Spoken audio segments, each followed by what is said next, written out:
તો રામ રામ બધાને કહે મજામાં મજામાં જશુભાઈ તમે ભાઈ લોક ચાલુ કર્યો દરેક ઘણા દુકાને છે અત્યારે હાલમાં એવું હોય કે આપણા ત્યાં કેશુભાઈ એટલે કે આપણા કાકા એનો બર્થડે છે તો હેપી બર્થડે ભાઈ થેન્ક યુ અને આને આપણે જઈએ લોક ચાલુ કરી એટલે આ ભાઈ રૂપિયાનો જ કારોબાર કરતા હોય ને અને ભાઈ આપણે નવી ઘડિયાળ મગાવી હતી તો એ આવી ગઈ છે આ ટાઈપની આપણે કેશુભાઈને બર્થડે ગિફ્ટમાં તો નથી દેવી એને બર્થડે ગિફ્ટ દેવી હતી પણ આપણે હવે નથી દેવી કેમ કે આપણે ગમી ગઈએ એટલે આપણે રાખી એટલે મસ્તી કરું ભાઈ એવું કંઈ મન નહોતું મેં મારી હાટું જ મગાવી હતી એ તો કેશુભાઈ કહે તો હું એને મગાવી દો આપણે એવું કંઈ નહીં પણ પૈસા હોવા જોઈએ એના માટે જે આપણી પાસે નથી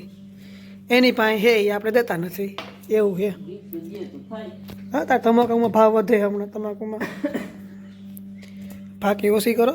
તમાકુમાં ભાવ વધે હે ના ઘડિયાળ કેવી છે એ તમે કહેજો એકવાર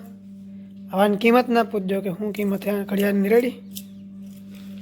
બાકી તમને એવું હોય તો તમે ઓનલાઈન જોઈ લેજો કે એટલે કેટલો શું ભાવ હોય આ ઘડિયાળના પત્તમ મને કોમેન્ટમાં કરજો કે હું ઘડિયાળ તેવીને હા આબરૂના કાકરા કરવા જ બેઠા ને પોતાની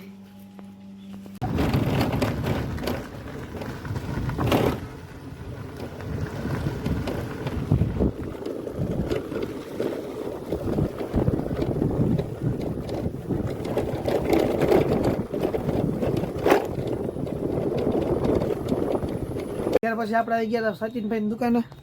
સચિનભાઈ જો તો કઈ નીચે લંબા બેઠા અને એના મોટા ભાઈ પથીભાઈ એ કંઈક ફોનમાં કોકા ઘાણી કરે છે બાકી આપણી બુગાટીમાં છે અહીંયા કંઈક નામ લખેલે નહીં ભૂલથી લખાઈ ગયું બાકી હે બુગાટી અને આ ભાઈ ગીત ગાય તમે તમારા ભાઈ નીકળી ગયો તો રમવા માટે અલગ રખડવા માટે તૈયારી આપણે ગાડી રોહનભાઈ કાલે ગાડી તમારા ભાઈ પાછળ બેઠો હોય અટાણ એ વાતો બકબક કરે પણ હું સાંભળતો નથી અટાણ એ હું બકબક કરે છે નહીં અને જો તમે આરી આમ જોઈ શકો છો રામનાથમાં આવે અટાણ આપણે તમે આરી આમ જોઈ શકો છો એરિયા આપણે લાઇટ બંધ કરી નાખવું પડે જો